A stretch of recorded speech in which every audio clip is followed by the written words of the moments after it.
नमस्कार दोस्तों, मेरा नाम आशीष है और इस चैनल से जुड़ने के लिए आपका बहुत-बहुत धन्यवाद। इस चैनल को शुरू करने की एक बहुत ख़ास वजह है मेरे लिए।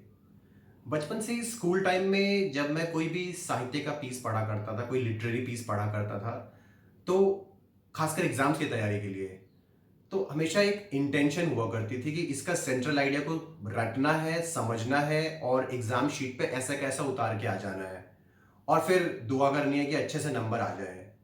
माता सरस्वती की कृपा से नंबर्स अच्छे आते भी रहे। लेकिन जैसे-जैसे बड़ा हुआ एक सोच बढ़ती गई, इंटेंस होती चली गई। वो सोच ये थी कि क्लास में सभी ने तो इसी एक ही गाइड बुक को पढ़ के इसका सेंट्रल आइडिया समझा और ऑलमोस्ट एक जैसा सबने जाके एग्जाम में लिखा भी है, नंबर भी सबके एक जैसे ही आए हैं। तो क्या इतना आसान होता है किसी एक पोएटिक थॉट को समझना, एक लिटरेरी थॉट को समझना? क्या इतना सिंपल होता है किसी का सोच जब वो एक पोएटिक पीस को लिख रहा होता है, जो कि एक गाइड बुक में समा सकता है? क्या एक लिटरेरी पीस के अलग-अलग मीनिंग नहीं हो सकते? या उसे लिखने वाले की इंटेंशन थोड़ी ऐसी नहीं हो सकती जो थोड़ी मिस्ट्री हो हमारे लिए, जिसे हमें और सोचने की ज़रूरत हो? फॉर एग्जाम्पल आप देखिए, जब रॉबर्ट फ्रॉस्ट जब लिखते हैं अपनी poem the road not taken में कि and I took the one less travelled bye and that made all the difference, तो वो अच्छे डिफरेंस की बात कर रहे हैं, बुरे डिफरेंस की बात कर रहे हैं? वो उस डिफरेंस से खुश थे कि नहीं थे? क्या अगर उनको ये मौका मिलता कि वो वक्त को कुछ पीछे धक्का दे के जा पाते और दूसरी वाली रोड भी लेके देख पाते कि वो अच्छी थी या नहीं, तो वो उस मौके को लेते? ये सोचने की बात है कि हम लोग हमेशा लास्ट लाइन पढ़ के छोड़ देते हैं। इस तरह जैसे जब गुलजार साहब बोलते हैं कि 116 चांद की रातें, एक तुम्हारे कांधे का तिल, तो वो 116 रातों की क्यों बात कर रहे हैं? चांद की रातें तो लाखों साल से होती चली आ रही है ना, फिर 116 रातों का क्या मतलब है?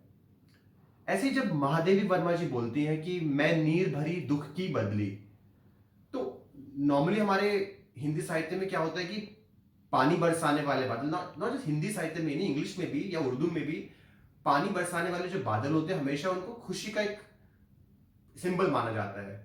तो यहाँ पे जब महादेवी वर्मा जी बोल रही मैं नीर भरी दुख की बदली, तो ये कॉन्ट्राडिक्शन कहां से आया? इसके पीछे उनकी क्या सोच थी? क्या उस टाइम उनकी मेंटल स्टेट था? क्या वो सोच रही थी? ये सोचना समझना हमारे लिए बहुत जरूरी है।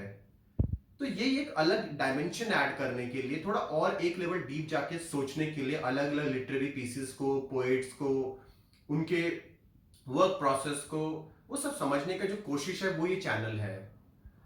यहाँ पे मैं एक चीज और बहुत क्लियर कर देना चाहता हूँ कि मैं अपने आप कोई पोएट नहीं हूँ, कोई शायर नहीं हूँ, कोई फिलोसफर नहीं हूँ। ये एक कोलैबोरेटिव एफर्ट है ये सब चीजें समझने का। हाँ, ये है कि जब कभी कभी मैं जिंदगी से बहुत उदास होता हूँ या बहुत एक्साइटेड होता हूँ, तो मैं अपना फोन उठा के इंस्टाग्राम पे 2 लाइंस लिख देता हूँ और बनने की कोशिश जरूर करता हूँ शायर, लेकिन मैं कोई शायर वायर हूँ नहीं। इस जर्नी में आपका साथ बहुत जरूरी है। आपके कमेंट्स मुझे हेल्प करेंगे समझने में, सोचने में कि और कौन सी थीम्स हम एक्सप्लोर कर सकते हैं, किन पोइट्स के बारे में, किन राइटर्स के बारे में, फिलोसफर्स के बारे में हम लोग और ज्यादा बात कर सकते हैं। आपका एक डिफरेंट पर्सपेक्टिव भी हो सकता है जो कि इस डिस्कशन को और ज्यादा मीनिंगफुल बनाएगा। तो अपने कमेंट्स प्लीज जितने ज्यादा हो सके दीजिए।